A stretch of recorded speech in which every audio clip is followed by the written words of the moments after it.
las infecciones más comunes que se presentan, cuáles son sus etiologías, cómo se presentan y cómo se diagnostican, ¿ya? Eso sería el objetivo a partir de ahora, ¿no? Entonces vemos un tema, por ejemplo, infecciones de vías aéreas, cómo se diagnostican o cómo se presentan las infecciones de vías respiratorias y cuáles son los principales agentes etiológicos.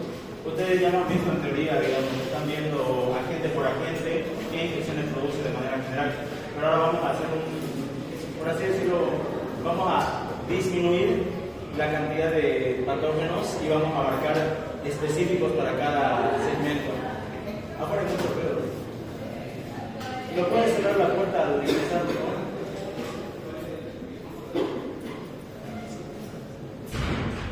Con fuerza.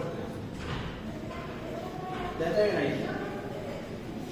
Ok, entonces vamos a tocar las infecciones que abarcan las vías respiratorias. Son las más comunes, ¿ya? Es decir, son las típicas. La mayoría de personas con las cuales se infectan tienen generalmente una infección de vías respiratorias, ¿ya? Dentro de las competencias cognitivas tenemos que identificar a los microorganismos de la microbiota y los patógenos que existen en la vía aérea superior. Debemos describir las principales infecciones respiratorias producidas por microorganismos patógenos y conocer las condiciones de toma de muestra. Dentro de las competencias prácticas, interpretar los informes y aplicar en los casos clínicos. Y bueno, entonces tenemos que saber que el tracto respiratorio, la vía aérea, como es una vía permeable y constantemente abierta, ya es el sitio más común de infecciones, ¿sí? Los patógenos o los microorganismos externos ingresan por la vía aérea cada inspiración, ¿ya? Y de esa cada inspiración, nuestro organismo también tiene su mecanismo de defensa para eliminarlo, ¿no? Sin embargo, son las más comunes.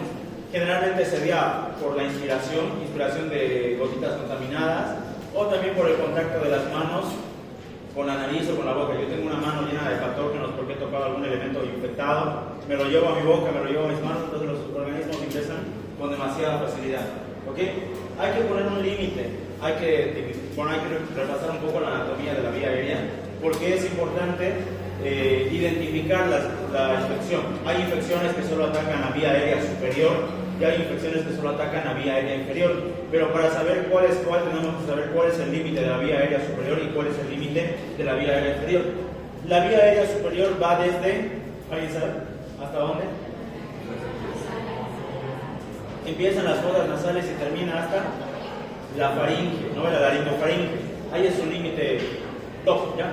Y las vías aéreas inferiores continúan desde la laringe tráquea hasta el alveolo pulmonar, ¿ya? Entonces, las vías aéreas superiores son desde los orificios nasales hasta la laringe y comprende todo: la cavidad oral, la cavidad nasal, la parte posterior, la nasofaringe, la orofaringe, la laringofaringe. Todo eso es vía aérea superior. Y hay una cierta conexión de la vía aérea con los senos nasales, que también se consideran vía aérea superior, y una conexión con el oído medio, ya a través de la trompa de Eustaquio. O sea, una infección a nivel de la vía aérea superior incluso puede llegar a afectar hasta el oído medio, ¿ya? Por las conexiones anatómicas que se tienen. Las infecciones más comunes que nosotros encontramos a este nivel son las otitis. ¿Qué es ¿alguien sabe qué es el sufijo itis? ¿Qué significa? Inflamación, ¿no ven? Entonces van a ver que la mayoría de patologías se les pone ese nombre cuando es inflamatorio o infeccioso. Itis, ¿ya? Otitis, infección del oído, inflamación del oído. Faringitis, inflamación de la faringe. Epiglotitis, inflamación del cartílago epiglótico. Sinusitis, inflamación de los senos paranasales. Difteria, aunque la difteria es una enfermedad diferente, pero igual ataca a la vía aérea superior, ¿no? ¿Y qué comprende vía aérea inferior? Desde la laringe hasta el alveolo pulmonar. Ya que es común ver en ese tránsito infecciones como la neumonía, que es una inflamación del parénquima pulmonar. Tenemos las bronquitis, que son inflamaciones de los bronquios. Tenemos las traqueitis, que son inflamaciones de la tráquea. Y tenemos las bronquiolitis, que son inflamaciones de los bronquiolos, ¿ya? Pues cualquier segmento aéreo puede verse afectado por una infección, una inflamación. Ya esto depende mucho de bastantes factores. Pero lo que nos interesa saber ahorita es las infecciones que atacan a ese nivel, vía aérea superior. La siguiente clase vamos a hablar de las que atacan a vía aérea inferior, ¿ok? Dentro de la vía aérea superior hay zonas estériles, es decir, Sí, toda la vía aérea superior tiene microbiota, la cavidad nasal, la cavidad oral. Sin embargo, hay zonas estériles, ¿como cuáles? ¿Qué dicen ustedes? El oído sí es una parte estéril, pero ¿cuál parte del oído es estéril? ¿El externo? ¿El conducto auditivo externo es el estéril? No, ¿verdad? El oído medio, oído interno, ¿ya? Esos dos son zonas que no hay generalmente presencia de patógenos, pero puede verse invadido, ¿no? Y eso genera una infección a ese nivel, ¿ya? Generalmente los senos paranasales se consideran estériles, pero la mayoría de personas sí tienen microbiota, ¿no? Y hay una inflamación que se conoce como la sinusitis. La mayoría de personas lo tienen.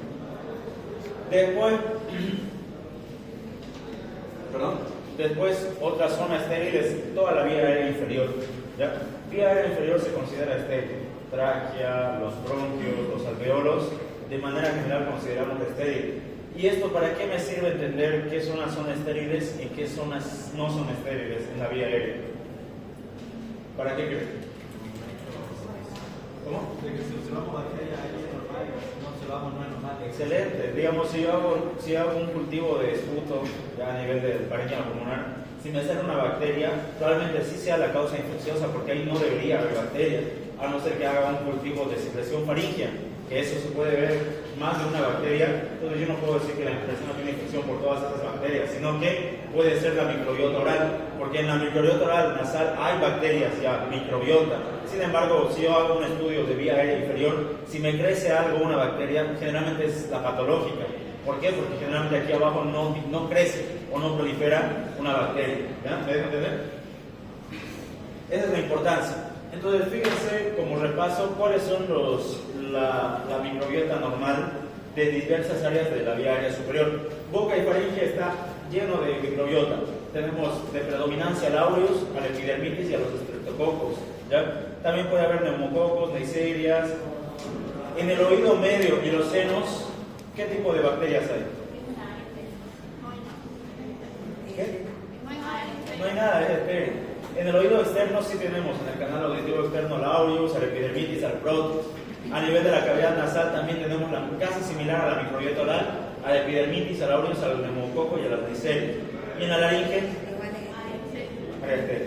Tienen que reconocer bien esas diferencias. Bueno, aquí hay unos conceptos que vamos a desglosar. ¿Qué es faringitis? Sería principalmente la infección de la faringe. ¿Y cuáles son los agentes etiológicos causantes de faringitis? Hay varios, ¿ya? Dentro de los agentes virales, que lo vamos a ver, bueno, hay una otra después de la mitad del año, tenemos a los rinovirus, los adenovirus, los coronavirus, los enterovirus, causantes de infección a nivel de la faringe. Y bacterias, ¿qué bacterias pueden producir faringitis? Eso ya lo saben de teoría. ¿El biógeno? ¿El único? ¿Cuál más?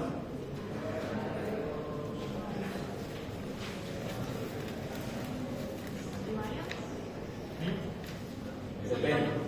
Pero el más común es el Staphylococcus pyogenes. Puede haber infección de faringe por otras bacterias.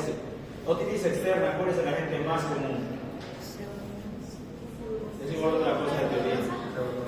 Pseudomonas aeruginosa. Es el paciente que se mete a una alberca de pésimo cuidado, nada, tranquilo, feliz, y a los días empieza con un dolor intenso a nivel de la región auditiva.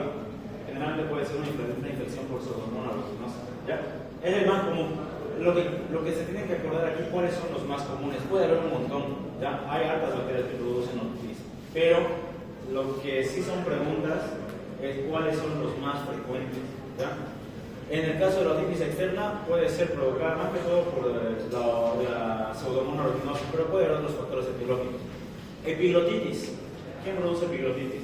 Inflamación del cartílago epiglótico. Ahí vamos a ver al Haemophilus influenzae serotipo B, ¿ya? Principalmente el serotipo B. También puede haber incidencia de neumonía. ¿Y quién produce la difteria respiratoria? Ya, es un cuadro específico. Cuando hablan de difteria no hay más bacterias que producen difteria, solo es el Corynebacterium difteriae, ¿ya? Una bacteria bien específica para este cuadro. Ok. ¿Cuáles son los puntos claves de la infección de faringe? Lo que ustedes tienen que saber es, o lo más importante acá, es cómo llega un paciente que tiene una faringitis a una consulta. ¿Qué creen que dice el paciente?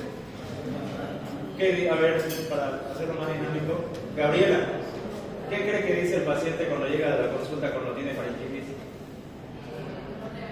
Tiene dolor de garganta, ¿qué más? No puede tragar saliva. No puede tragar saliva, ¿qué más?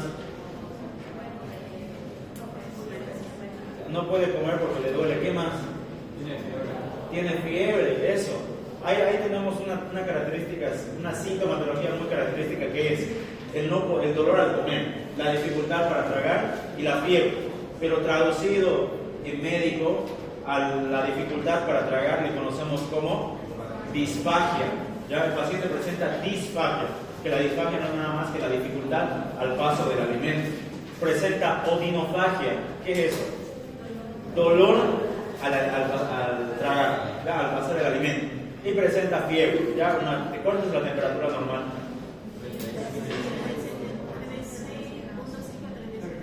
36,5 hasta 37,5 temperatura normal. Arriba de eso consideramos febrícula, fiebre, dependiendo de la cantidad de grados que se suba, ¿no? Entonces, la faringitis es una infección bastante común. Ya no les pasa que un día se levanta, les pica la garganta, les empieza a doler acá. La infección más común de vía aérea superior, que es la inflamación de las amígdalas o de la pared posterior de la faringe. ¿Ya? Fíjense que el 25 a 30% son de origen bacteriano. Quiere decir que el 70% son de otras causas. ¿Ya? La más predominante es la viral. La mayoría de infecciones que tiene el paciente de faringe son virales, ¿sí? Y eso es bueno porque son cuadros, me olvidé el término, son limitados, ya son infecciones que el mismo cuerpo las subsana con el sistema inmunitario. Ya sin embargo, cuando hay una infección bacteriana establecida, esas tienden a ser un poco más tediosas, un poco más molestas, ya, y para el paciente. La causa principal de faringitis bacteriana es el piógenes, ya, el Streptococcus pyogenes, es la causa más común. Y el paciente generalmente presenta un cuadro clínico, es fácil de reconocer, presenta odinofagia, doctor me duele al tragar, presenta disfagia, no puedo hacer pasar ni la saliva, puede presentar fiebre, en algunos casos raros puede presentar tos, ¿ya? Pero ¿cómo confirmamos realmente que sí es bacteriana? Porque la viral produce algo similar, ya como decimos que es una faringitis bacteriana y es una faringitis viral. Diferencia clave, la secreción de la faringe. Ahí es donde el médico entra y revisa, ya, porque no es lo mismo. Yo, digamos, el paciente me dice, yo tengo dolor, me duele tragar, me cuesta tragar, etcétera, etcétera. Digo, tiene faringitis, pero yo como médico realmente confirmo examinando al paciente y voy a examinar el sitio de molestia, que sería la faringe. Al momento de yo, al pedirle al paciente abre la boca, le meto el bajalenguas y miro la faringe, tengo que mirar esas amígdalas, tengo que mirar la pared posterior de la faringe, ¿ya? Y eso me va a indicar qué tipo de afección puede estar sufriendo. Generalmente las afecciones bacterianas se presentan con esto: amígdalas, grandes, porque las amígdalas no son de ese tamaño, son más pequeñas. Yo les diría practiquemos, pero no estamos en el laboratorio para ver las amígdalas, pero son mucho más pequeñas las amígdalas. Entonces, las amígdalas están grandes. 2, están eritematosas, rojísimas. Están rojas, que es el color anormal, ¿ya? Nuestra mucosa oral tiene un color rojo, pero nunca es el rojo de este, es un rojo inflamatorio, ya, característica que hay un cuadro inflamatorio acá. Y le terminamos de confirmar por la presencia de placas o secreción purulenta, ya que es, básicamente pus a ese nivel. Entonces, con eso, con solo examinar, he determinado que esa es bacteriana. La bacteriana sí o sí se presenta de esta forma, ¿ya? Y si no veo de esta forma, probablemente no sea bacteriana, probablemente, ¿ok? Es característico este tipo de imagen en la faringe, y generalmente a veces ni siquiera está en las amígdalas, a veces incluso las placas de pus se puede ver hasta atrás de la garganta, la pared posterior. Ya, pero es importante reconocer las lesiones purulentas, ya, porque es característico de la infección bacteriana. Entonces, cuando nosotros tenemos un paciente con ese cuadro y hemos confirmado que puede ser bacteriana por la presencia de las placas blanquecinas, el primer agente en el que pensamos, ¿quién es? El agente biológico, el piógenes, ¿no ven? El Streptococcus pyogenes. Entonces, por tratamiento empírico, nosotros sabemos que el piógenes tiene cierta sensibilidad a la penicilina. ¿De qué familia es la penicilina? ¿Y cuál es su mecanismo de acción? No le mandarás así. ¿Ya? Entonces, el tratamiento más efectivo para una Streptococcus pyogenes es la penicilina G. ¿Ya? Puede ser benzatínica, o sea, por nalguita, puede ser la sódica, la potásica por vena, independiente, pero el tratamiento más efectivo para este tipo de cuadros es la penicilina. ¿Ya? Pero puede ser que no mejore. Si yo estoy notando que no hay mejoría, ¿ya? Yo veo que mi tratamiento empírico no está funcionando, tal vez hay una cierta resistencia. Entonces también es importante acompañar el estudio con un cultivo, ¿ya? Un cultivo de secreción faríngea. En el cultivo me va a salir el resistente, el sensible, y capaz, y solo capaz, ese Biógenes ya era resistente a la penicilina, por eso mi tratamiento no mejora, ¿ya? Y es importante que nos aseguremos el tratamiento, ahorita le voy a decir por qué, pero escuchen esta parte.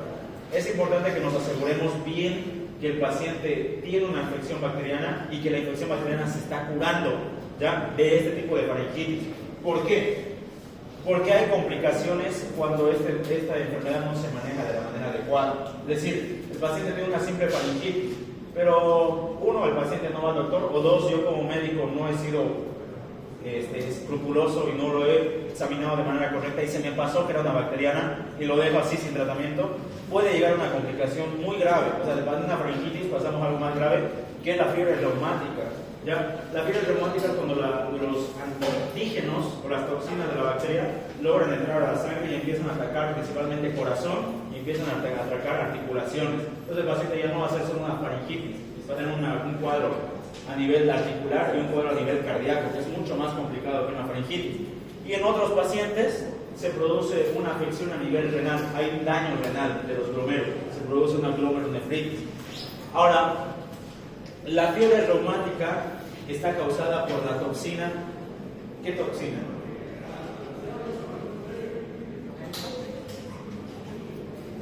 No importa si no se acuerda. Es virulento o la característica virulencia del Biógenes, su streptolicina O. ¿Ya? La streptolicina O del Biógenes puede llevar a cuadros de fiebre reumática. ¿Ya? Averigüen bien qué es la fiebre reumática, porque es una enfermedad bastante peligrosa. Ya, entonces ya no es una faringitis, ya no es solo un dolor de garganta, puede tener una complicación grave cardíaca y puede ser mortal. ¿Sí?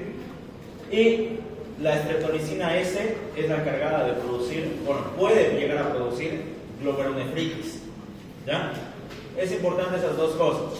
Entonces, lo que no se les puede olvidar es que nosotros cuando tenemos un paciente que viene con la clínica de odinofagia, disfagia, fiebre, asegurarnos 100% de si es bacteriano o si es viral. ¿Ya? Y eso solo se puede asegurar con una simple examinación de la faringe.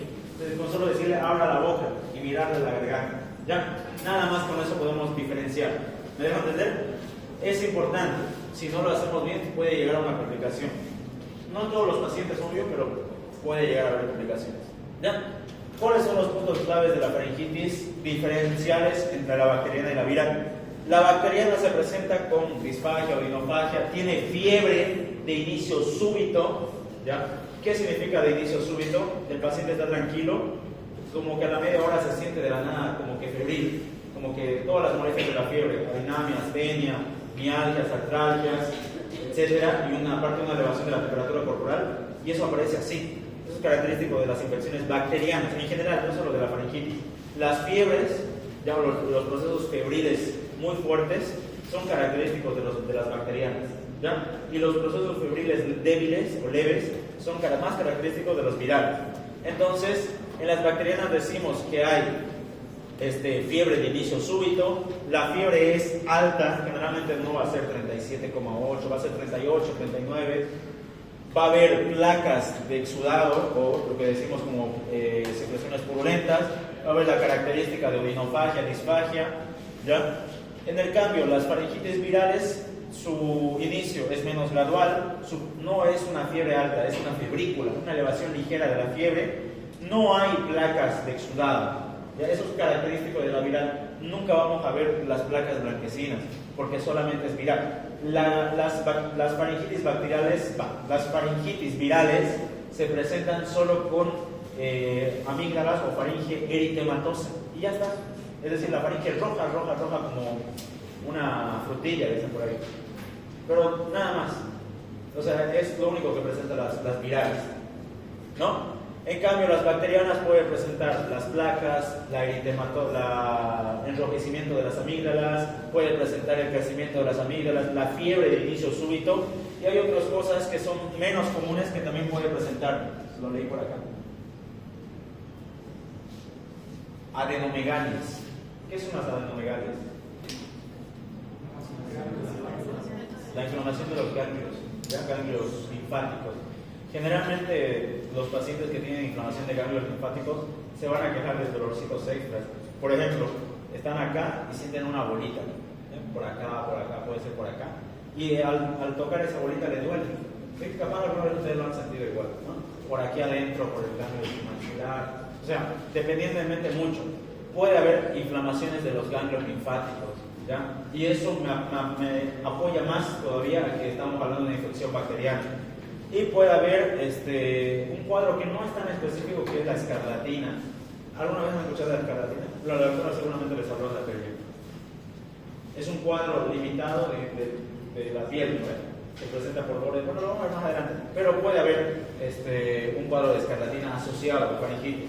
Entonces, si yo veo una fiebre en un paciente, una fiebre potente de inicio rápido, veo que en la faringe tiene enrojecimiento con las placas de exudado amigdalar, tiene la clínica de odinofagia, disfagia, fiebre, puede presentar las adenopatías, directamente pienso en una faringitis bacteriana, ¿sí?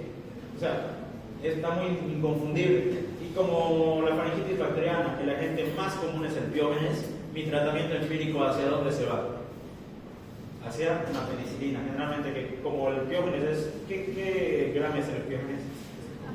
Un gram positivo, entonces con una penicilina. ¿Cuál es el espectro de la penicilina? Un gram positivo de una penicilina basta y sobra. Muchas veces. No, pero la mayoría de veces capaz no. Hay que buscar otro antibiótico, ¿ok? Pero las virales son totalmente diferentes a las bacterianas, no presentan el exudado, generalmente no hay las adenopatías, a no ser que sea la mononucleosis infecciosa. Puede haber cuadros asociados respiratorios, puede presentar tos, puede presentar afonía, es decir, que la voz se le vaya, puede presentar ronquera o carraspeo de la voz, que son totalmente diferentes de una infección bacteriana. ¿Ya? Ahora, todavía tengo dudas con la clínica, tengo una herramienta, esto es una herramienta clínica, no confundan, ¿no? Si alguna vez la doctora suele poner sus exámenes, métodos de diagnóstico y herramientas clínicas son diferentes. ¿Ya? Herramientas no son específicamente instrumentos o estudios que hagan. Esta herramienta clínica simplemente es escalas, ya escalas o parámetros que yo mido para determinar una cosa u otra. ¿Ya? Los criterios de Centor son una herramienta clínica para diferenciar la faringitis bacteriana de la viral, ¿ya? Y tiene 5 criterios. Pacientes que tienen fiebre más de 38 grados, pacientes que tienen ausencia de tos en su cuadro, pacientes que presentan adenopatías cervicales anteriores, bilaterales y no homolaterales, o pacientes que presentan exudado amigdalar, ¿ya? Y la edad, pacientes que tienen de 3 a 15 años, que tienen de 15 a 45, o sea, adultos, y que tienen mayor de 45.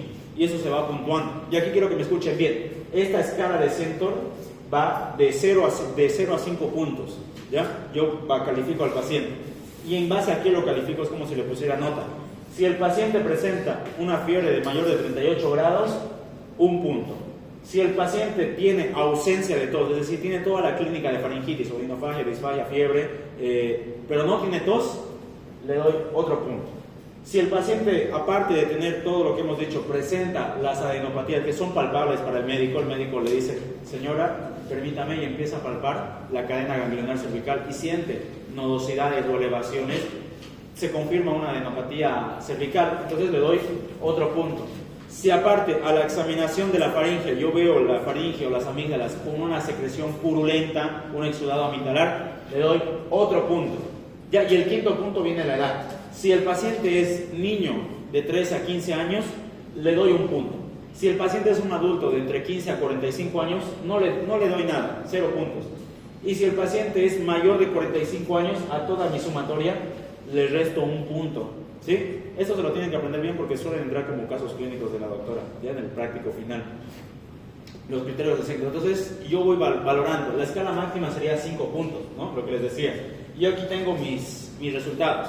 Me dice, si el paciente tiene de 0 a 1 puntos, es una infección bacteriana descartada. Es cualquier tipo de infección menos bacteriana. Lo último que pienso es una bacteriana. ¿Me dejo entender? Si el paciente tiene de 1 a 3 puntos, es una infección bacteriana dudosa, pero para saber realmente si es o no bacteriana, hago un estudio microbiológico. ¿Cuál sería ese estudio? Estudio microbiológico.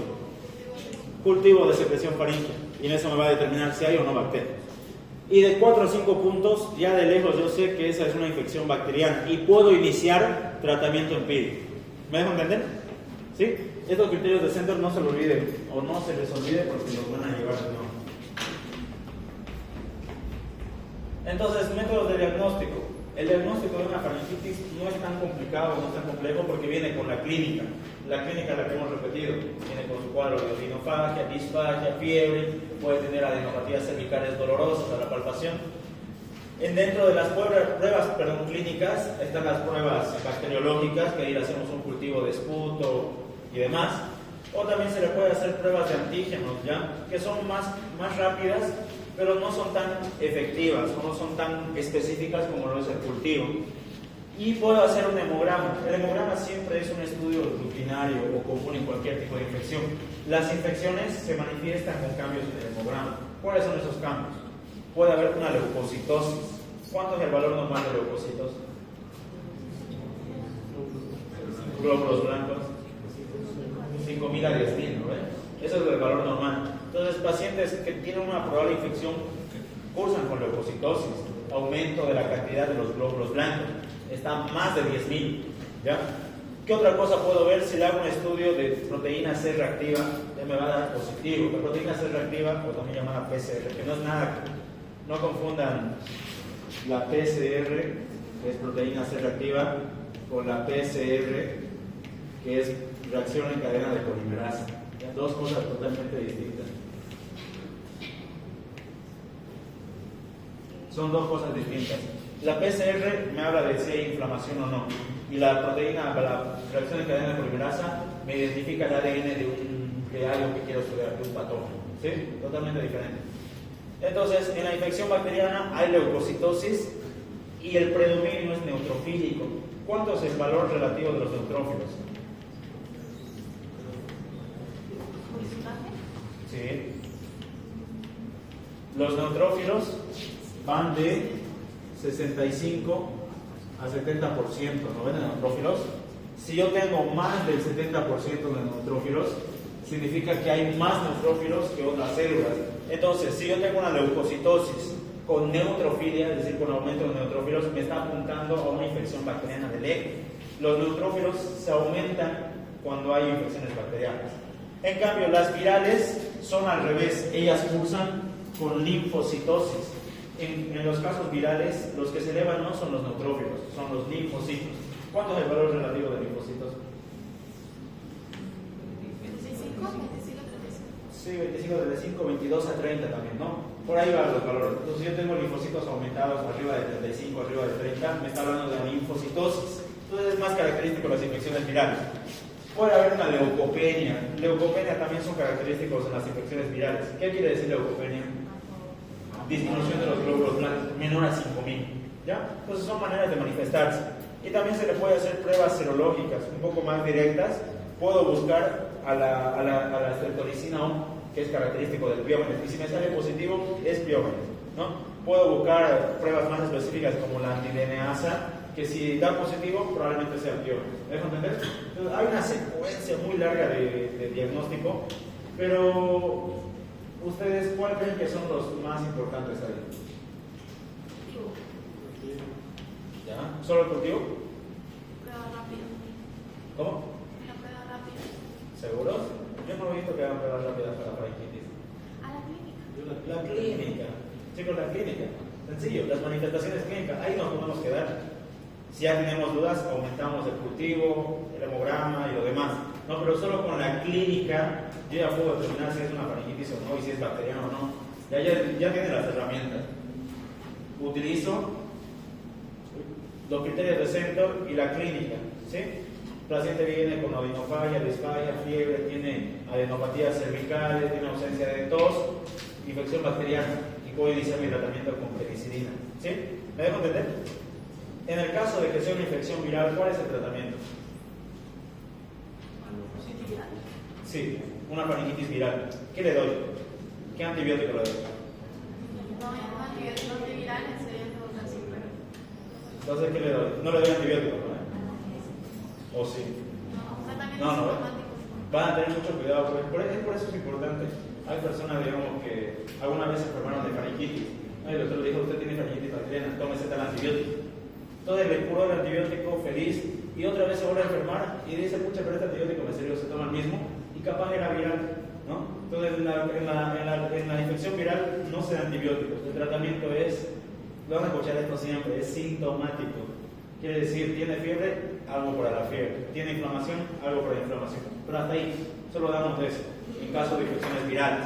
En caso de infecciones bacterianas, ahí sí administro antibióticos. ¿Ya? Ok.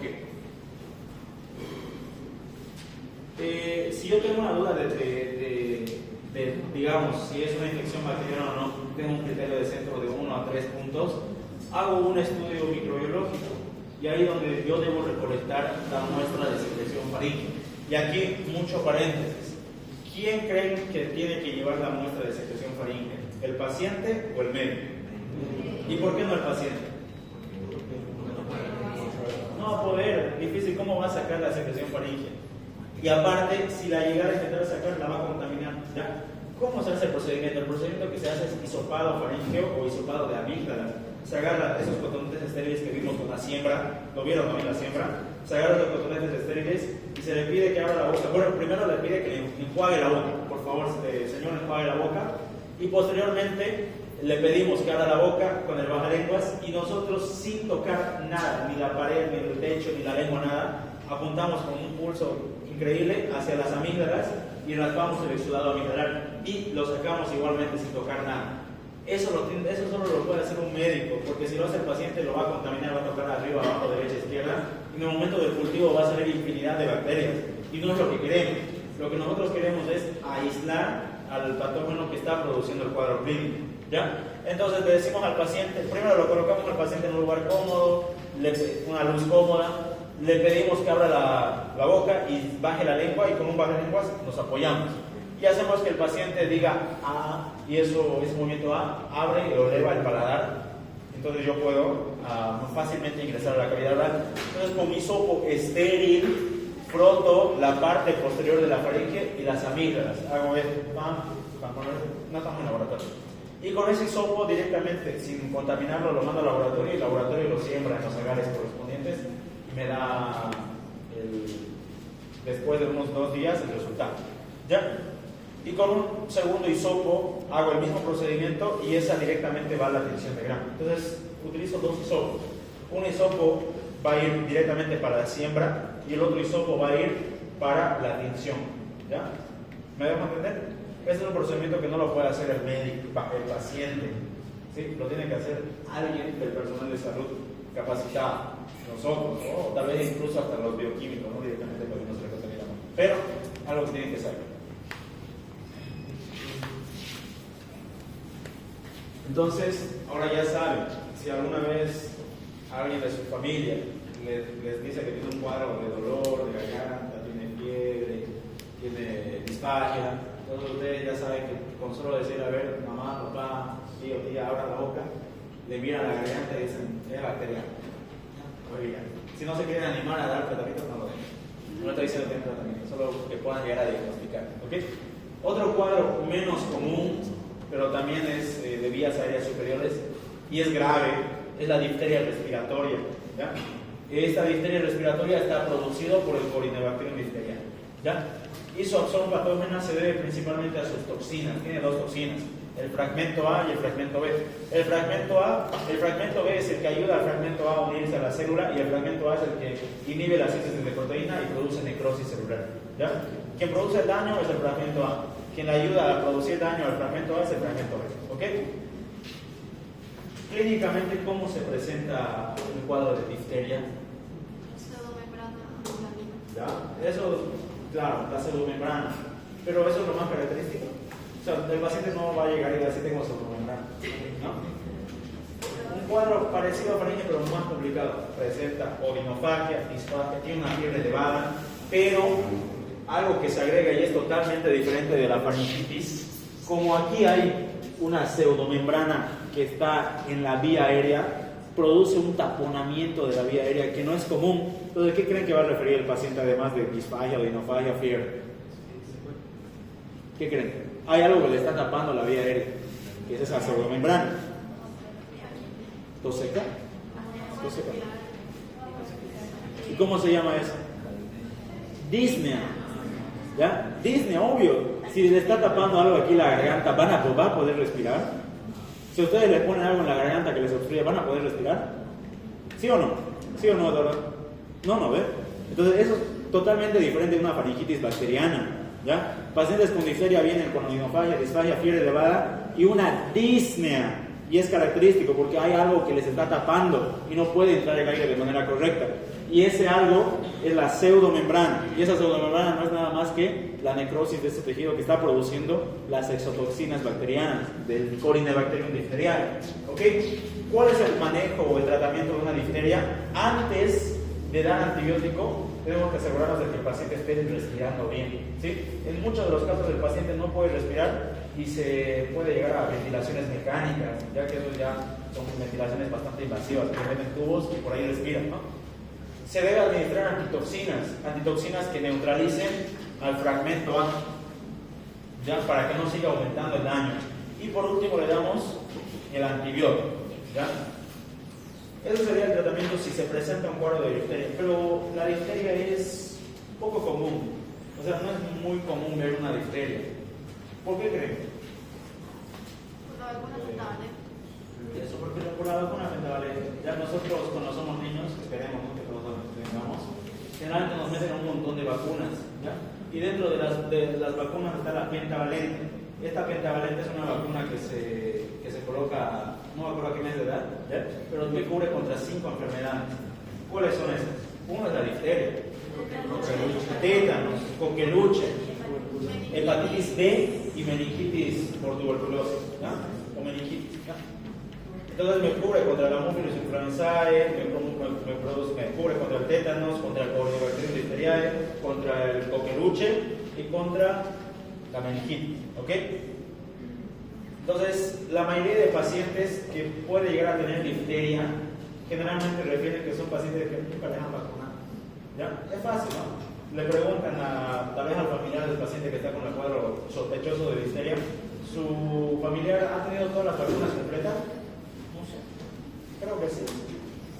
Entonces, uno piensa, dice, no tuvo las vacunas completas, pues probablemente tampoco le pusieron la pentavalente. Entonces, los pacientes que no tienen la pentavalente es más fácil que les dé un cuadro de difteria porque no tienen esa inmunidad previa que les protege la pentavalente. ¿Me dejo entender hasta ahí atrás? ¿Sí? ¿Qué vacunas me cubren? Sí. Bueno, no me escuchas acá. Sí, la pentavalente.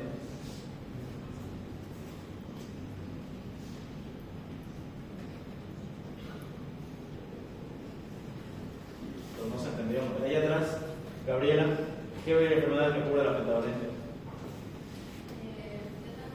¿Ya? Allá atrás, la de chamarra celeste. ¿Cómo se llama? Maite. María. Varinia. ¿Qué enfermedades me cubre la pentavalente? Pero me doy cuenta que no quedó claro, ¿ya? Vamos a ver los casos clínicos de vía aérea superior, ¿ya? Y cuando ustedes tengan un caso clínico presente, lo que tienen que empezar a reconocer son los signos clínicos, ¿ya? Yo generalmente les recomiendo que subrayen. Tienen un caso clínico en blanco y negro y empiezan a subrayar lo importante, ¿no? Vayamos con el caso clínico. Yo le voy a hacer uno y ustedes hacen los demás, ¿ya? Es una niña de 5 años. ¿Me interesa la edad? Sí. Es de 5 años. Desarrolla repentinamente fiebre. ¿La fiebre es importante? Sí. Ya, una fiebre cuantificada de 39 grados. Va, ¿es un niño o una niña? Una niña. Una niña de 5 años, ¿verdad? La primera. Ok. Obviemos esto y esto. Presenta fiebre de 39 grados con odinofagia. ¿La odinofagia es importante? Sí. Ya me están refiriendo que hay dolor. Disfagia, malestar general de 3 días de evolución. Refiere náuseas y dolor abdominal asociado. ¿Me interesa eso? Sí, es un signo, un síntoma que está diciendo al paciente que tiene. Niega tos. ¿Es importante que no tenga tos? En este caso sí. Rinorrea, ¿es importante? Y congestión nasal. Cuando le examinamos físicamente, observamos que tiene una faringe eritematosa, con exudado purulento en ambas amígdalas y presenta adenopatías cervicales bilaterales. Ya, es decir, tiene los ganglios crecidos en ambos lados. Epidemiología de la paciente. La paciente vive en un área urbana, ya un área común, digamos, ¿no? Y asiste regularmente a la escuela, ¿ya? Donde varios compañeros han tenido síntomas similares. No hay antecedentes de viajes ni contactos con animales, ¿sí? La epidemiología también es importante, ¿ok? Y por último, en el laboratorio se le realiza un hisopado faringio que resultó positivo para Streptococcus pyogenes mediante la garza, ¿ya? Entonces, no es tan difícil reconocer. Si ustedes tuvieran este tipo de caso clínico en su examen, ¿lo reconocerían? Sí, ¿no? Ok. En criterios de Centro, ¿cuánto es su puntuación?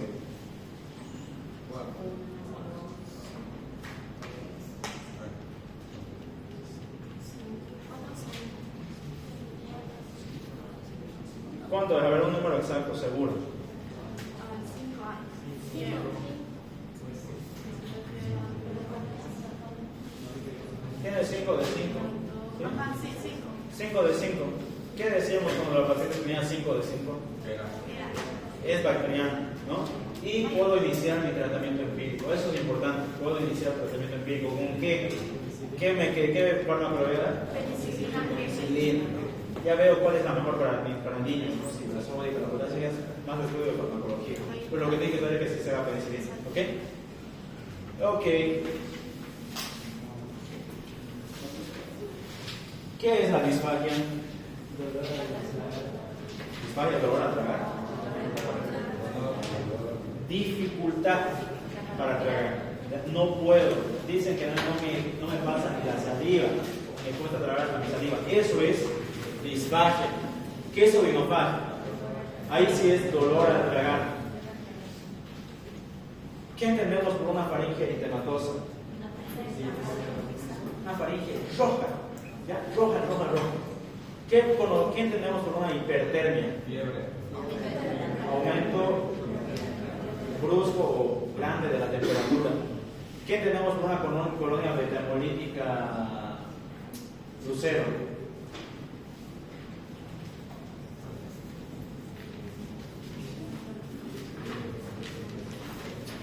Luis, ¿qué es una colonia beta-hemolítica? ¿Qué es una colonia de bacterias? ¿Ya? ¿Qué es beta-hemolítica? Que consume, digamos, sangre. Que en el medio de la gran sangre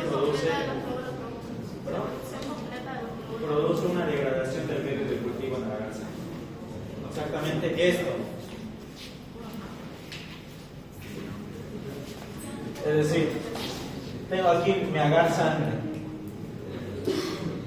tengo mis colonias bacterianas, ¿ya? Y si estas colonias bacterianas empiezan a degradar al agar sangre, se conoce como beta-hemólisis. La degradación total del medio de cultivo agar sangre es beta-hemólisis, ¿ya? Y el piógenes, ¿qué características hemolíticas tiene? Beta-hemolítico, al igual que la galactiaria, al igual que los enterococos, ¿no ven? Tienen beta-hemólisis, es fácil reconocerlo en el cultivo. Si fuera una degradación parcial, es alfa-hemólisis. Y entonces no sería un piógenes, porque el piógenes no se comporta así. ¿Me debo entender? ¿Sí? El piógenes es beta-hemolítico. Eso es algo de teoría que ya lo deberían saber, ¿ya? ¿Y qué entendemos por una adenopatía cervical bilateral? Josué. ¿Josué? La presencia de un ganglio linfático agrandado, ¿ya? Son ganglios linfáticos grandes y dolorosos y palpables. Porque ahorita si ustedes se palpan los ganglios, no hay ganglios, no van a sentir sus ganglios. Pero una persona que sí tiene adenomegalia o adenopatías, perdón, a la palpación se siente. Y generalmente se empieza a palpar desde aquí atrás, ¿ya? Desde la región maceterina y se va bajando hasta la región cervical. ¿Por qué? Porque también puede se puede agrandar los ganglios maceterinos, ¿ya? Yo una vez me tenía un amigo que tenía una infección aquí de la garganta, pero tenía un ganglio así feo en la región maceterina. Entonces puede empezar la inflamación de ganglios del macetero. Entonces es importante palpar desde el ganglio maceterino hasta el ganglio cervical, ¿ya? Ok, justamente todo lo que me dijeron. Entonces, a la paciente que acabamos de ver, perdón. ¿Una amigdalitis siempre va a ser una faringitis o puede quedar como amigdalitis? Puede ser, es que el chiste acá es que la amigdalitis y la faringitis son casi el mismo caso, pero puede que solo esté inflamada la amígdala o puede que esté inflamada la faringe. Bueno, en ambos casos están ambos, y ahí se conoce como faringoamigdalitis. ¿Sí? Ya puede ser una amigdalitis bacteriana, puede ser una faringitis bacteriana, o puede ser una faringoamigdalitis bacteriana. ¿Se trata De la misma manera, porque las causas son las mismas, el piojo. ¿Sí? Del caso clínico que vimos, habíamos visto que se le hizo un cultivo, ¿no? Y hay que rellenar ese informe de laboratorio. En el examen que tuvimos la anterior semana, los informes de laboratorio estaban rellenados como querían, ¿ya? Así que quiero asegurarme de que hayan entendido cómo se rellena un informe de laboratorio. Puede pasar Eduardo.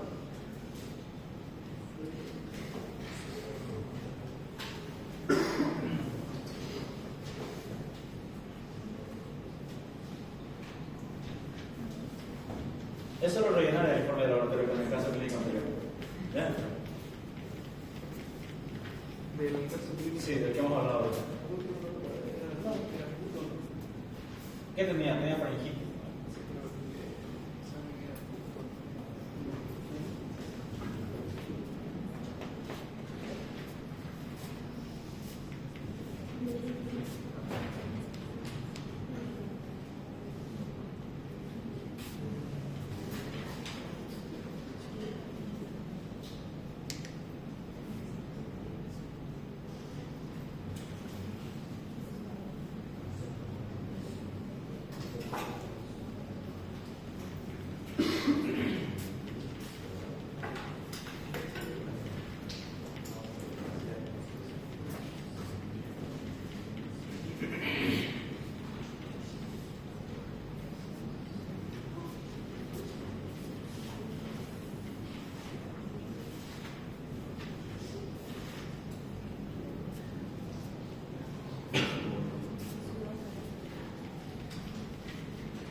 Y los demás me rellenaron, pero es cualquier cosa. Pero vamos a hacer una corrección. ¿Qué tipo de muestra es? Es exudado faríngeo, no es esputo. ¿Esputo qué es? La flema, esa flema verdosa o amarillenta que uno saca desde aquí adentro. Eso es un esputo, ¿ok? Pero en este caso el paciente no era esputo, no era secreción faríngeo, exudado faríngeo. Entonces la muestra es un exudado faríngeo. ¿Ya? Aquí en el examen directo observamos leucocitos, eritrocitos y células epiteliales. No sé por qué algunos me pusieron leucocitos, sí me pusieron. En los leucocitos se informa la cantidad, ¿ya? Por campo microscópico, ¿sí? Tengo que asegurarme de que mi número vaya por campo microscópico, por favor, porque 20 ¿qué? 20 leucocitos por campo microscópico, en todos, ¿no? 6. Y células epiteliales solo se informa escasas o abundantes, ¿ya? A la tinción de Gram, ¿qué se informaba en la tinción de Gram? La morfología y la tinción. Morfología y la tinción de Gram. Aquí me puso Gram positivo. Está bien, el piógenes es un Gram positivo. Pero ¿qué forma tiene? Coco. Es un coco Gram positivo. Ya primero va el coco Gram positivo. En la tinción del 100 meses se formaba la presencia de bar. Si hay bar, me pondrá bar tantos. Y si no hay bar, Par, no se observan par. Y está bien lo que puso, no van. O no se observan par, completo. El germen aislado es con nombre y apellido, Streptococcus pyogenes. Y en este caso, solo le está pidiendo el antibiótico más preferido, y es la penicilina G. Pero si les pusieron antibiogramas resistentes sensible intermedio, tienen que rellenar con antibióticos posibles que sean de tratamiento de elección o no. ¿Ok? En este caso son datos inventados, ¿no? Los leucocitos. Puede variar. ¿Ok? Pero obviamente si tiene una infección bacteriana, los leucocitos no van a estar por debajo de 10, obligatoriamente van a estar por arriba de 10. ¿Ok?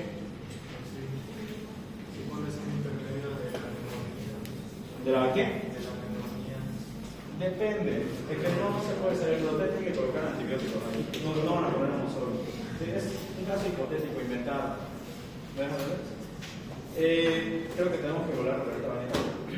¿Cuál es el método de diagnóstico más específico para confirmar una faringitis bacteriana, Roberto?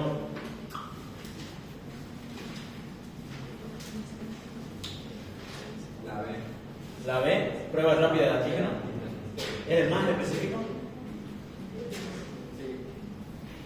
O un cultivo de exudado. El más específico siempre es el cultivo. ¿Verdad? La prueba de antígeno puede variar. El hemograma no me dice sobre el pyogenes. El específico que me va a decir con nombre y apellido quién es el cultivo. ¿Ok? Entonces la respuesta C. ¿Cuál sería el tratamiento de antibiótico de primera línea en este caso, Eunice? Penicilina, ya la B y la G. ¿Qué complicación no supurativa, porque no se olviden que tiene complicaciones supurativas y no supurativas del pyogenes? ¿Qué complicación no supurativa estaría asociado a la faringitis no tratada, la NITSAS? La glomerulonefritis, ¿no? O también puede ser una fiebre reumática. La glomerulonefritis, ¿por qué antígeno estaba producido? Por la streptolicina S, ¿sí? Y la fiebre reumática por la O. Ok. Vayamos flash. ¿Me lo puede leer en voz alta al derecho? Bien, caso clínico número 2. Varón de 20 años, tabaquista y adicto a la cocaína inhalatoria, consulta por un cuadro agudo de odinofagia y fiebre tos seca. Al examen físico del ingreso se constata a nivel de la cavidad oral un exudado amilanino bilateral con formación de una membrana de color gris-marrón, adherida a la mucosa e hipotensión refractaria a la infusión de cristaloides. Al intento de retirar con una espátula, describe un sangrado. El laboratorio presenta leucopenia, falla renal leve e hipocapnia. Por este cuadro se inicia tratamiento empírico con piperacilina, martazobactam, infusión de drogas vasoactivas e internación en terapia intensiva. El cultivo para Streptococcus pyogenes da negativo a las 48 horas de incubación. Ok, fíjense que este cuadro también se presenta como si fuera una faringitis, tiene odinofagia y fiebre. Es un varón de 20 años, tabaquista y adicto a la cocaína. Son datos importantes, aunque no lo creen. ¿Ok? Consulta por un cuadro que parece faringitis. Pero cuando lo examinamos, la diferencia clave es que vemos el exudado en las amígdalas, pero tiene una formación de una membrana de color gris marrón obstruyendo ahí.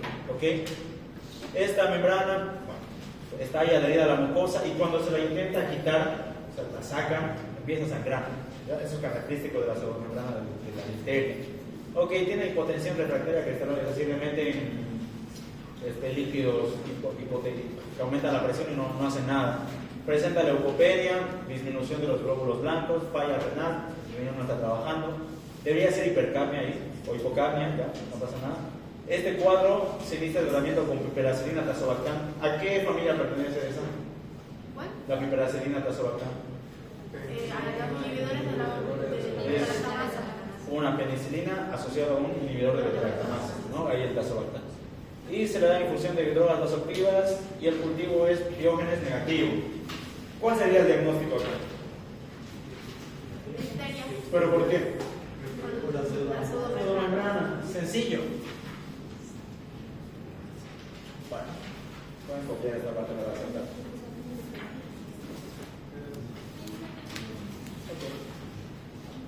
Los datos clínicos son los que refería el paciente y los datos de laboratorio son negativos para pyogenes.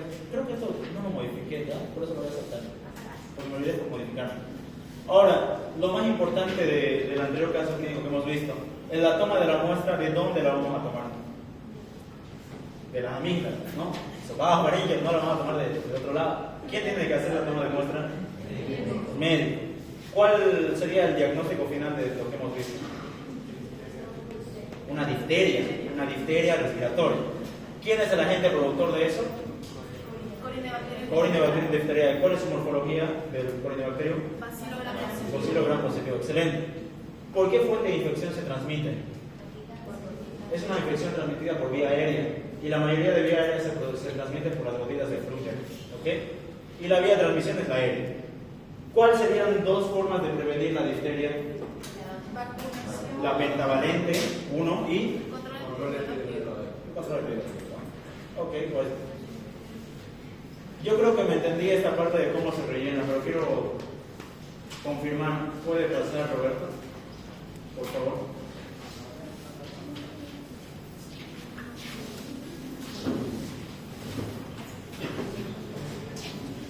Vamos, Roberto, tenemos 2 minutos.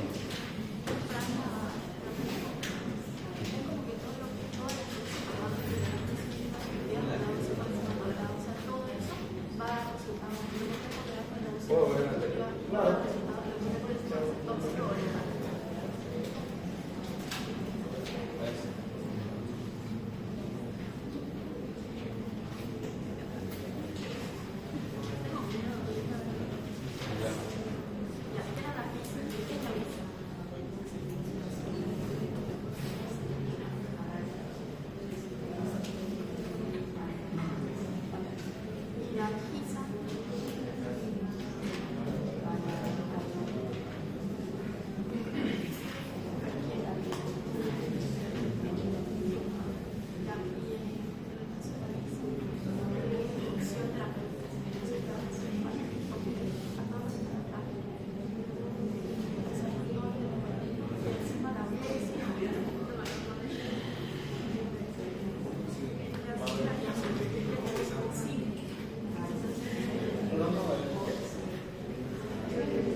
Son alteradores de la membrana citoplasmática.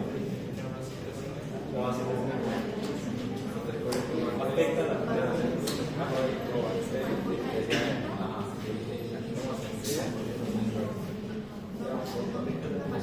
es un vacío. Es un gran positivo.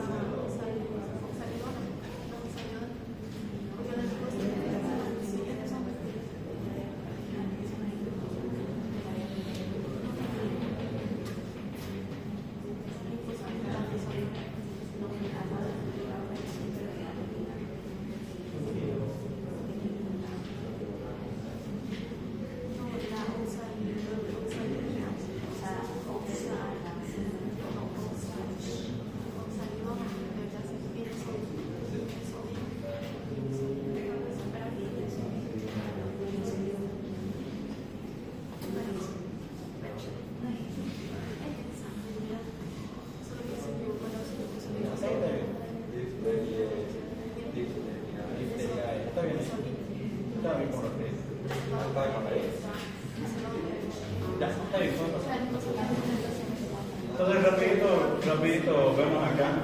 El único que hay que corregirle acá, ¿qué es? ¿Qué hay que corregirle también? Prueba de cultivo faringe, ¿no? ¿Cuál es la muestra? Es exudado faringe. Ahí les está pidiendo cuál es la muestra, no qué procedimiento vamos a utilizar para sacar la muestra. ¿Ya? La muestra es un exudado faringe.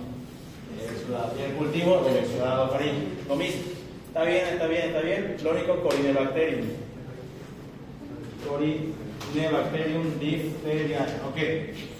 Y en antibióticos sensibles, los tíos, antibióticos sensibles y resistentes.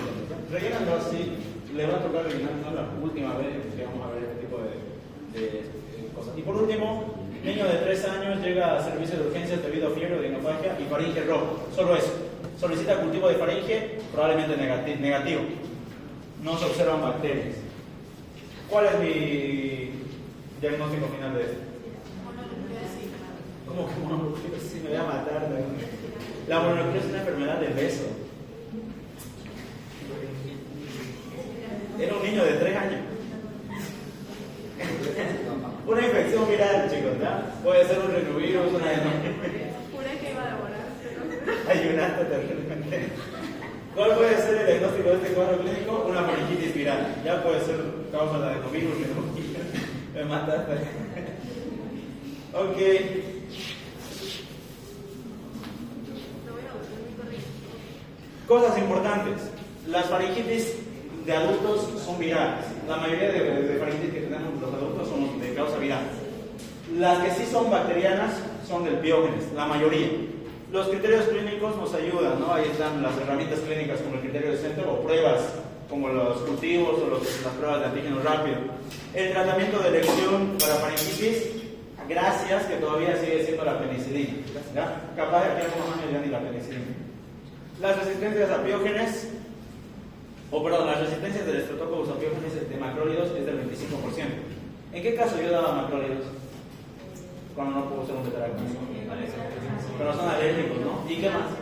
Pero son embarazadas. Entonces yo tengo que saber que puede haber resistencia a macrólidos. Ese macróleo no se puede dar con, por ejemplo, una dexametasona. Ya, pero la dexametasona es para la inflamación y el macrólido es para la bacteria, ¿no? Dos ataques diferentes. Se podría dar, pero...